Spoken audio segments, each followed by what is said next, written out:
Hindi po ba natin inimbitahan si Mayor Benji Magalong? Not for this hearing. Pero iimbitahan po ba siya sa susunod na pagdinig? At the future hearing, Hindi, sa next hearing? we have to discuss it. Because nandito po kanina si Abante, siya po yung nagsabi, Pro, a full blanket statement na lahat yan. Hindi dapat gano'n. At pati kami na mga mahuhusay, nadadamay dyan. Kasi ito I said, that he is like an empty can na walang naman, that's just very noisy. so ang tanong ko po, bakit pa po hindi imbitahan kaagad ng committee para malaman na po natin kung sino yung tinutukoy niya, Mr. Chair? I think we have a commitment that we will invite him, but the commitment is not on the next hearing. Kasi sa sinasabi niya, ang pinakamalaking nakukuha ay yung Committee on Appropriation. So hindi pa po mas mabuting i-address na po natin. Kasi nandiyan po si Congressman Abante, nadinig ko po yung interview niyo, sabi niyo po dapat pangalanan po ni Mayor Magalong. So ayaw niyo bang mag-present ng motion na imbitahan na siya kaagad para pangalanan na rin po niya. At sinabi naman po niya na willing naman po siyang imbitahan. Should I make the motion now? Better, Mr. Chair, to show na talagang seryoso tayong imbitahan niya. There's no problem making a motion, but why don't we just finish the hearing right now? We still have a lot of contractors that are waiting to be invisible. How can we investigate ourselves? That is the primary question. Sabi nyo kanina, kahit sino masagasaan, wala tayong sasantuhin, kahit congressman, kahit senador. Kung ang congressman hindi pa pwedeng maging resource person at hindi natin pwedeng pa-testify under oath, di ibig sabihin sa usapang to, exempted ang congressman. Can you show this? Para lang sabihin, hindi ako Mr. Chair, with due courtesy. Wait, I have the floor. Yeah, I have the floor. Yeah, I have the floor. No, Mr. I Chair. have the floor. Ano ba ang nilalaman sa USB na hawak ni Congressman Tiang? At bakit tila napapanig ang ilan noong ipatsik sana ito? Isa ba itong ebidensya na nagsasabi kung sino sa mga mababatas ang sangkot sa maanumalyang flood control projects? O para lang ba ito kay Saldico? Nasaan na ba si Saldico na parang pinagtatakpan pa ito? Matapos masangkot umano sa pagwawaldas sa Kabanang Bayan. Hanggang ngayon, hindi pa mahagilap si Saldico. Pero kinumpirma ng Kongreso na nakalabas umano ito sa ibang bansa. Kung ang pag-uusapan ay yung anomalya sa flood control, hindi nararapat pa si Congressman Saldico na masama doon sa pag-uusap na yon. Pag mapag-uusapan yung mga insertions, doon siguro magiging relevant yung presence ni Congressman Saldico. Yun ang explanation ni Chairman Terry Redondo. Sa investigasyon sa Senado, wala si Saldico na dapat umanong maitanong kaugnay sa bilyon-bilyong proyekto ng flood control projects. May nagdududa tuloy na pinoprotektahan umano sa ilang mga matataas na mga opisyal sa Senado at sa Kongreso. Si Saldico ang kinatawan ng Ako Bicol Party List na umani parang gustong pinagtatakpan pa matapos mabanggit ang kaniyang pangalan kaugnay sa isyong katiwalian. Bakit ang isang personalidad ay hindi agad mapatawag? Dahil ba sa kanyang koneksyon sa pamahalaan? Ang di mahalubilong si Saldico ngayon ay nagdudulot ng mga katanungan. Bakit wala siya pahayag kaugnay sa maanumalyang mga proyekto? Bakit parang hinaharangan pa siyang makadalo at mapanagot sa investigasyon sa Senado man o sa Kongreso? Before ako nagsabi, 2025 budget is the most corrupt budget. Hanggang ngayon, wala akong narinig na denial man lang na hindi nila kaya i-dispute yung sinabi ko na 2025 budget is the most corrupt budget ever passed in the history of Congress. So kung isang congressman, sabi nyo kanina kahit sino masagasaan, wala tayong sasantuhin, kahit congressman, kahit senador. Kung ang congressman hindi pa pwedeng maging resource person at hindi natin pwedeng pa-testify under oath, di ibig sabihin sa usapang to, exempted ang congressman. Here is the USB. Sinasabi, paano nagkaroon ng insertion. Under the name of Congressman Saldico, ang insertion sa BICAM as proponent siya is 13,803,693,000. And we do not want to invite him as a resource person. Mr. Chair, sorry. Comsec, can you show this para lang sabihin? Mr. Chair, with due courtesy. Wait, I have the floor. Yeah, I have the floor.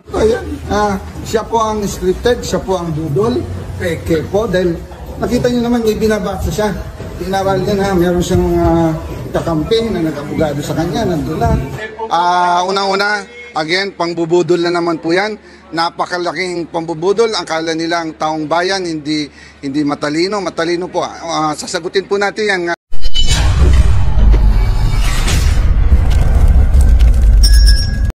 nakapanindig balahibo talaga ang nalalamang at nabistong korupsyon sa ilang mga mamabatas at mga opisyalis. Kung maalala ninyo, matagal na sinabi ni Baguio City Mayor Magalong ang kanyang nalalaman kaugnay sa maanumalyang mga proyekto na may kasunduan ang mga politiko. Kaya nga, si Congressman Abante, nagpa-interview siya at nagsabi siya na dapat haharap daw umano sa Senate o kaya'y Congress inquiry si Mayor Magalong. Kumasa naman si Mayor Magalong. Pero ano nangyari? Parang nag-iba yata ang ihip kanina na napansin ninyo. Di pa at ayaw pa motion si Abante na makaabante na si Mayor Magalong para isisiwalat ang nalalaman sino sa mga mamabatas ang may kasunduan. At ayon sa isang mamabatas, batay sa 2025 budget daw umano, grabe. Last August 4, I delivered a privileged speech questioning the, I think, mangled beyond recognition 2025 budget. And I was very specific on the automatic appropriations. Almost ang daming ginalaw. So hindi lang yung program appropriation, new general appropriations ang ginalaw pa yung program. In fact, towards my ending statement, I have said the 2025 budget is the most corrupt budget ever passed in the history of Congress. Sinabi ko yan. You know what?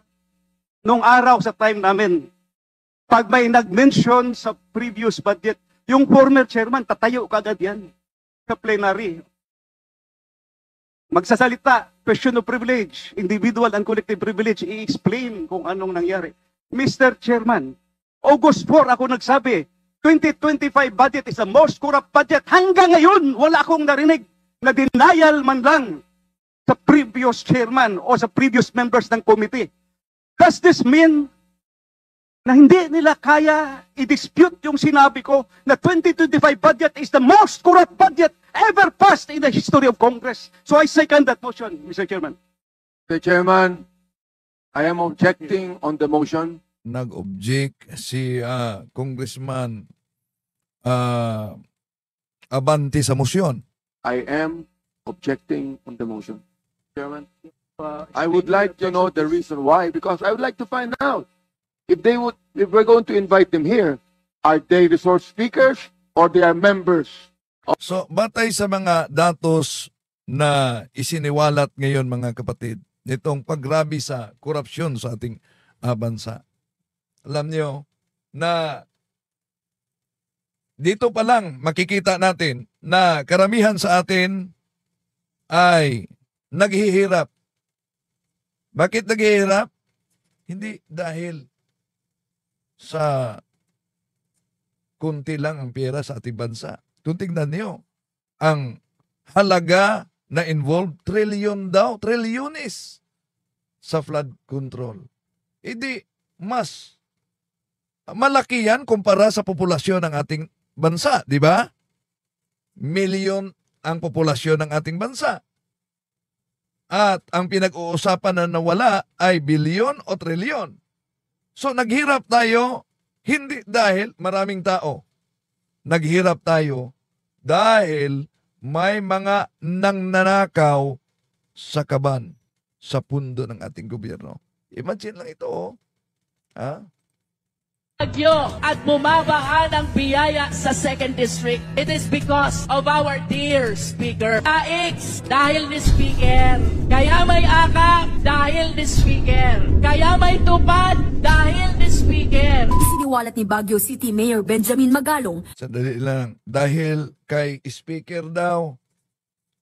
Pero parang iba yatang Speaker, wala tayong narinig na may pahayag si Speaker kaugnay diyan. Ang anyay 777 scheme. Sangkot daw dito si House Speaker Martin Romualdez. Sa Nako, Alim daw ng scheme, bawat congressman na sasama sa payout sortie ni Romualdez makakakuha raw ng 7 million pesos para sa AIX o AKA, 7 million pesos sa MAIC at 7 million pesos sa TUPAD. Kung nakaapat ka ba naman na sortie, 21 777 times 4, that's 84 million pesos. Ilan yan? Ilan yan sumasama? Nung nalaman ng mga ibang congressman na meron pala yan, nagsamahan na lahat.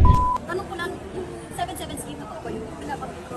Totoo. Di ba? Pag sumama ka sa bakit totoo? Eh, nakatanggap daw umano siya. bagong Pilipinas Servicio Fair, totoo yun. Alam ko nabigyan ako nung pumunta ako O ngayon, kung sinong congressman ang makikipagtalo na hindi totoo, pakitaan tayo ng cellphone. Yan yung di ba, pag sumama ka sa DBSF, pag sumama ka doon, meron kang 7 million AIC, 7 million MAIP, 7 million TUPAD yata. O di ba, post-enactment na naman yun, di ba? Yan yung tinatawag na pork barrel. Kasi pork barrel, nare-release kung kanino mo gusto, hindi based doon sa budget. O sinong congressman makikipagtalo sa akin na hindi totoo yan, pakitaan kami ng cellphone. Papakita ko, may message yan. So pakitaan. Ito, nagkabukingan na. No? Pakitaan ng cellphone daw. Sino nagsabing hindi nakatanggap? At ito pa ang isiniwalat ni Mayor Magalong. Nakausap ko yung isang contractor, sabi niya, sir, pagod na kami. Kadi-deliver ng pera sa kanila. Kano ba kinukuha sa iyo? 40%. As in, may kumakausap po sa inyong contractor? Contractor, 40% sabi niya. Pagod na rin kami sa deliver. Collusion, contractor, and DPWH, ganun po ba yun? Yeah, contractor, DPWH. Tapos, tinanong ko sa kanya, sino mo binibigyan mo? Pero di siya mga binanggit sa akin ng mga mampatas. Tapos tanong ko sa kanya, ilan ba kayong contractor? Sir, sa grupo namin, 7 kami, pero hindi ako yung contractor. Hindi sir kami yung main contractor. Sino ang main contractor? Subcontractor lang po kami. Kaya nga, sino siya main contractor? Sila rin po. Yung mga politiko rin, binanggit niya sa akin. Tapos sabi ko, sinong supplier? Binanggit niya sa akin yung pangalan. Andiyan kami bumibili ng materyales. Sino may-ari nung kumpanya? Sila rin po. Yung politiko rin po, yun din ang supplier nitong mga anti-erosion na mga net. Triple 1. Gabi, ano? Ito ang bahagi sa hearing na nagkainitan, mga kapatid. To all my colleagues, kanina lang ay tinanong ni Congressman Shell Jokno at ni Congressman Secretary Laila De Lima na hindi ba pangit na meron tayong komitiba and we might be investigating our colleagues? That's precisely the reason, Mr. Chair, why we are all here because of our oversight powers. Yes, tutumbukin yan by the third-party investigators, and if there are cases, let cases be filed against the personality. Pero ang punto ko lang, Mr. Chair, I am appealing to our members, wag po nating ilihis na patuloy ito na nangyayari. Nagbago na ang chairman ng Committee on Appropriations, nangyayari pa rin. And tila ako, nung pag-aral ko ng 2026 proposed NEP, merong mga napasok na flood control projects na hindi nang galing sa baba. Mr. Chair, with due courtesy to my colleagues, yes, tumbukin natin later ang Committee on Appropriations, but for now, we have the officers that resigned. I'm not sure if it is already accepted, officials of the Department of Public Works and Highways.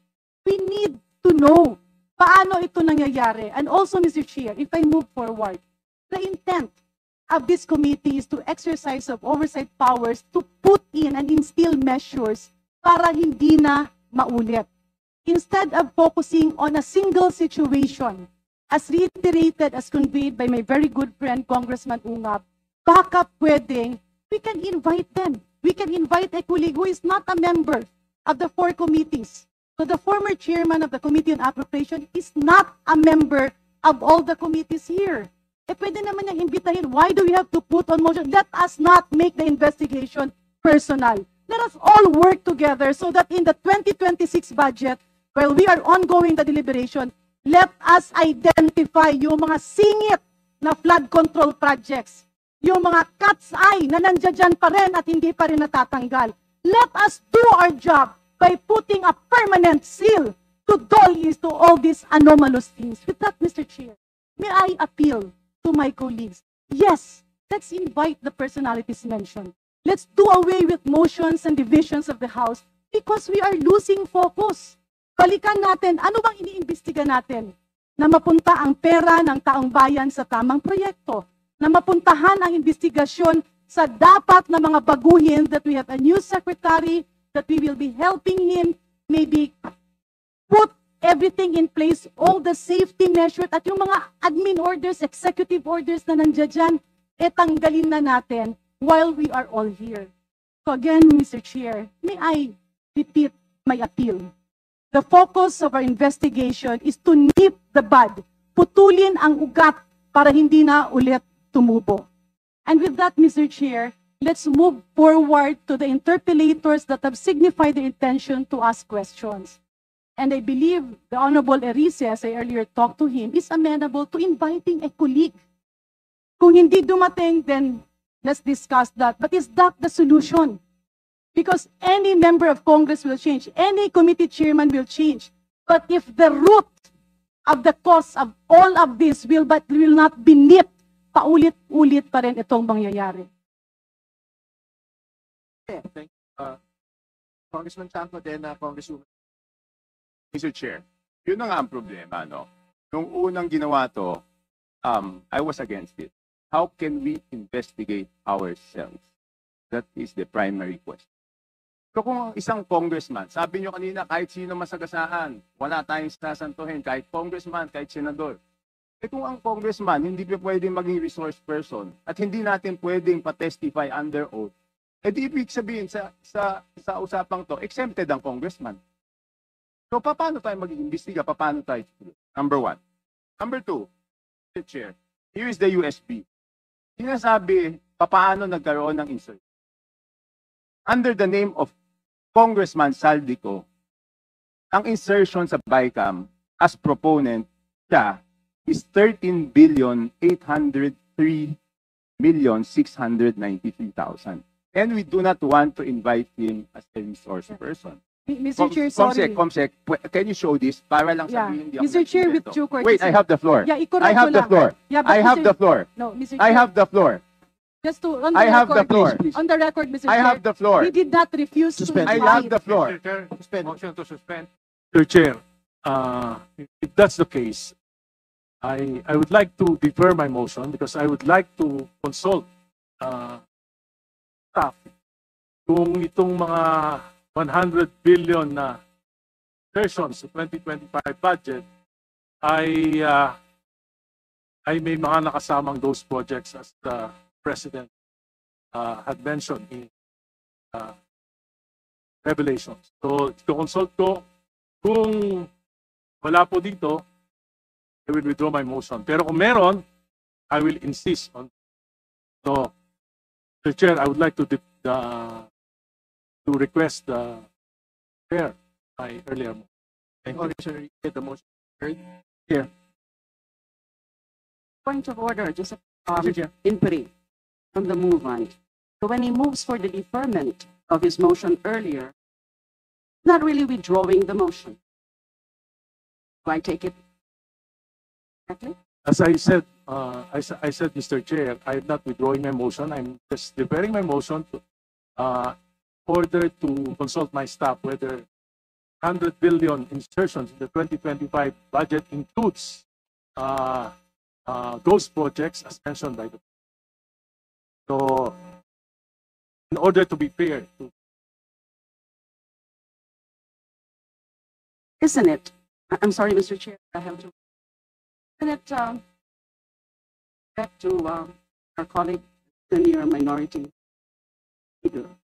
We were actually mentioning about the BICAM earlier. And really, it's supposed to be part also of my questions later. Nobody has ever seen. So, yun, nakita natin sa statistika sa na sinabi ni Mayor Magalong, grabe talaga ang korupsyon, no? Nakausap ko yung isang contractor, sabi niya, sir, pagod na kami. Kadi-deliver na pera sa kanila. Kano ba kinukuha sa'yo? 40%. As in, may kumakausap po sa inyong contractor? Contractor, 40%, sabi niya. Pagod na rin kami sa deliver. Collusion, contractor, and DPWH, ganun po ba yun? Yeah, contractor, DPWH. Tapos, tinanong ko sa kanya, sino ba binibigyan mo? Pero di siya mga binanggit sa akin ng mga mampatas. Tapos tanong ko sa kanya, ilan ba kayong contractor? Sir, sa grupo namin, 7 kami, pero hindi ako yung contractor. Hindi sir kami yung main contractor. Sino ang main contractor? Subcontractor lang po kami. Kaya nga, sino siya main contractor? Ganon ka garapalan talaga. No? Alam naman yan ng karamihan. Pero ganon talaga kagarapalan.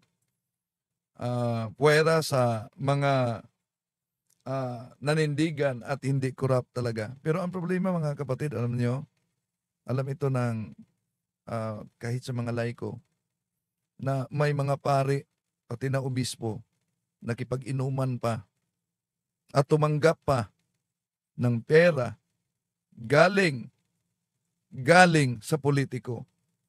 Kaya bago tayo magtapos, sa mga nakarinig sa akin na pare na talagang nakatanggap ng pira sa politiko, kasamang obispo, at nakipag-inuman pa sa politiko, mahiya sana kayo. Maraming salamat sa inyong pagsubaybay. Hanggang sa muli.